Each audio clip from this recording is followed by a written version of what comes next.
한자 이야기, 낱말 이야기 592번째 시간입니다. 이번 시간은 우리가 자주 쓰는 선천적이다 또는 후천적이다 또는 선천, 후천 이러한 말에서 하늘천입니다. 사실 쓰이는 글자는 하늘천이에요. 이 하늘천이 어떻게 이것을 새기면 좋을까? 어떻게 새겨지고 있는가? 라는 것을 한번 살펴보겠습니다. 우리가 일반적으로 천재라고 얘기할 때 이 천재는 물론 이것이 다 하늘천이에요. 여기 나오는 천자는 다 하늘천인데 하늘이 내린 재주인가? 정확하게 어떻게 새기면 좋을까라는 것이에요. 그러면 천성이라는 것은 어떤 것인가? 또 선천이다, 선천적이다, 후천이다, 후천적이다. 여기에서 천은 전부 하늘로 새기면 딱 떨어지느냐 또는 막 그렇지 않느냐 하는 것을 한번 살펴보겠습니다. 네, 우리가 하늘천이라는 것은 상당히 말하자면 많이 알려있는 막 그런 글자입니다. 가장 기본되는 글자 중에 하나죠. 천자문에서도 이게 바로 맨 처음에 나오는 그런 글자가 되죠. 그래서 하늘이다, 하늘천이다. 하늘이라는 것은 이것은 사람이에요. 사람이 팔다리를 벌리고 있는 모양이 큰 대자인데 위에 있는 것이다. 사람 위에 있는 것이 하늘이다. 그래서 획이 이렇게 좀 바뀌어서 한일자 모양으로 바뀌었다 해서 어쨌든 하늘천이다. 그래서 첫 번째는 하늘을 가리킨다. 당연하겠죠. 그리고 또는 하늘의 상태, 하늘의 어떤 모양. 그래서 일반적으로는 하늘을 가리치는데 하늘의 모양을 할 때는 예를 들어서 비가 온다 할 때는 우천이다. 지금 하늘의 상태가 비가 오는 모양이다. 물론 날씨를 뜻하겠죠. 그리고 정천이다. 맑은 하늘이다. 이렇게 하고 직접적으로 하늘을 가리키는 경우가 많다. 근데 두 번째로는 자연을 가리킨다. 자연. 그래서 천재지변이다 할 때 물론 하늘과 땅에서 일어나는 모든 어떤 재앙이나 이런 것을 천재지변으로 하는데 이때 천재라고 하는 것은 꼭 하늘이라기보다는 좀 자연재해다. 자연에서 관련된 어떤 재해를 가리킬 때 천재라고 한다. 그리고 천년이다 할 때도 이때 하늘과 그럴 연이 아니고 이것 자체도 천도 자연이다. 그래서 천년이라는 것은 자연을 뜻하는 수로 경우로 많이 쓰이고도 있다. 그리고 세 번째는 타고났다는 뜻이죠. 네, 사람은 특히 동양 문화권에서는 사람의 운명이라는 것은 하늘이 정해준다. 인명은 제천이라 이렇게 얘기할 정도로 하늘과 인간이 태어난다는 것은 거의 동일시 되겠죠. 그래서 인지 몰라도 타고났다는 의미를 가지고 있다. 그래서 천재라는 것은 하늘이 낸 재주라고도 할 수 있겠지만은 그것은 결국은 타고난 재주다. 태어날 때부터 가지고 있는 재주다. 그렇게 볼 수 있겠죠. 천성도 하늘이 낸 성품이라고도 볼 수 있고 그렇게 설명해도 되겠죠. 그렇지만 또는 타고난 성품이다. 예. 그리고 선천적이다, 후천적이다 할 때도 자, 여기서 선천이 뭐냐, 후천이 뭐냐 조금 복잡합니다만 어쨌든 선천적이라는 것도 타고난 것이다. 후천적은 타고난 것이 아니다. 태어난 이후에 생긴 것이다. 자, 이렇게 되는데 조금 자세히 볼까요? 앞에서 말씀드렸는데 천재라는 것은 태어날 때부터 갖춘 뛰어난 재주를 얘기한다. 그래서 천재시인, 천재과학자다. 천성이라는 것도 마찬가지죠. 타고난 성질이다. 태어날 때부터 가지고 있는 그런 성격을 얘기한다. 이렇게 되겠죠. 물론 성자 자체도 그래요. 이게 성이 마음이죠. 신방이죠. 그리고 날생자예요. 그렇죠. 난다. 태어날 때부터 가지고 있는 마음이다. 성격이다. 성품이다. 그렇게 볼 수 있겠죠. 그래서 천성이 착하니 어떠니 얘기들 합니다.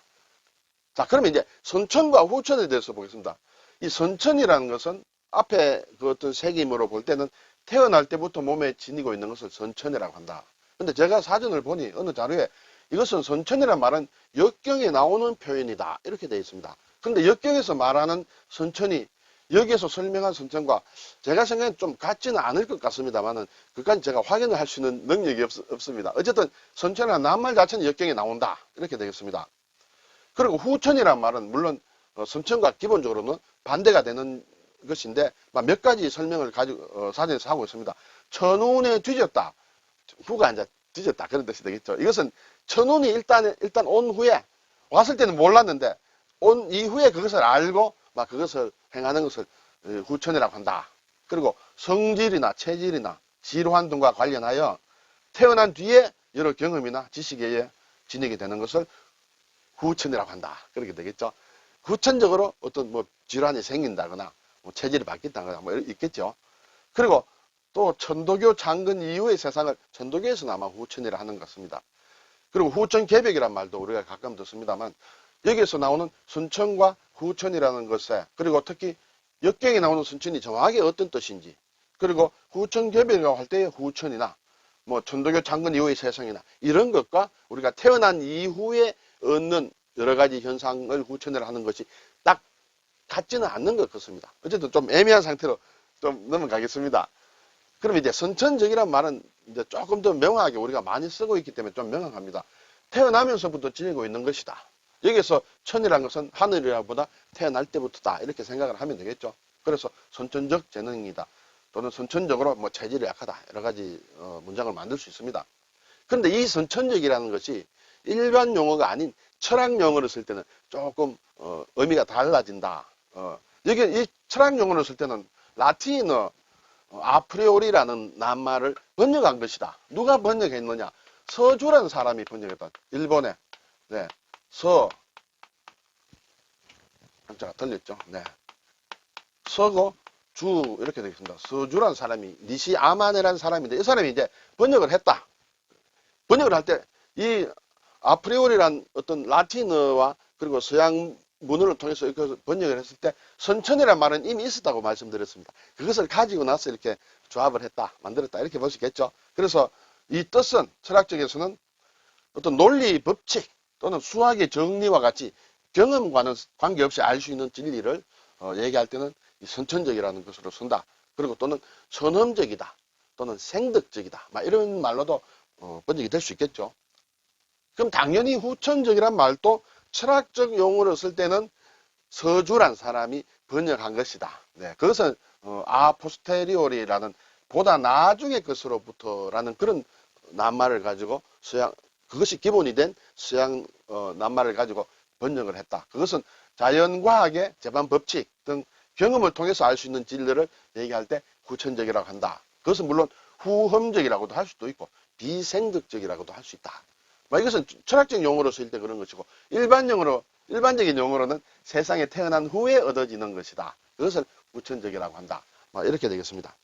좀 제가 충분히 설명을 좀 드리지 못했는지 모르겠습니다만 대략 이런 갈래가 있다. 원래 선천이라는 말이 옛날부터 있었다. 동양권에서는. 나중에 우리가 자주 쓰는 철학적 용어로서는 번역한 낱말이다. 그리고 여기서 천이라는 것은 선천이든 후천이든 새길 때 꼭 하늘로 새길 필요가 없다. 태어날 때부터라는 그런 의미로 새기면 된다는 것을 제가 중심적으로 말씀드렸습니다.